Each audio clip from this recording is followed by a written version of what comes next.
F, this angle is 102, and H is 102, and no matter where I drag these points around, that's not changing. The other corners are also congruent, 56 and 56. Let's bring the other guy back. What happens with these guys, though, that are right next to each other, they're not, look at these angles, they're not all the same. And with that one exception of the rectangle, where everybody's 90, there's another pattern to them. Opposite angles are congruent, but angles right next to each other that are on the same side add up to 180. Watch that 180 number. That's not changing. So those are some rules you can use to do problems.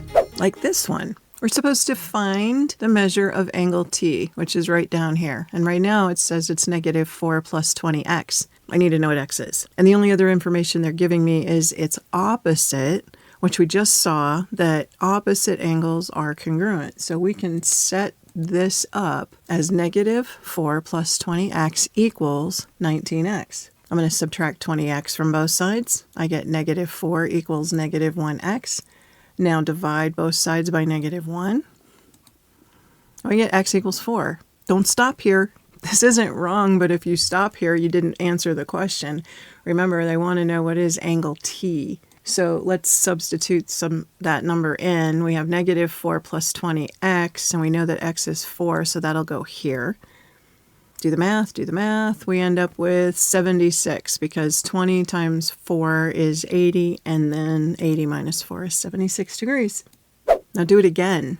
These two are a little bit different. They're not opposite, they are consecutive. They are right next to each other. We just did that on that demonstration, so we know that those two, even though they're not congruent, they're supplementary. They're going to add up to 180. So we'll do that. 12x minus 2 plus 5x minus 5 equals 180. Combining like terms, we get 17x minus 7, -2 and -5 is minus 7, equals 180.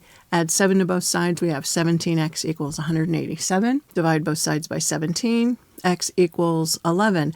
Yay, we're done, right? No, we're not. We need to plug it back in to find angle Z. Well, where's angle Z? Well, angle Z is way over here. That has nothing to do with it, except we know it's going to be equal to this one. So if we plug into 5x minus 5, we are going to get the angle that we're looking for.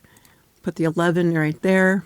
We get 55 minus 5. So our answer is 50 degrees.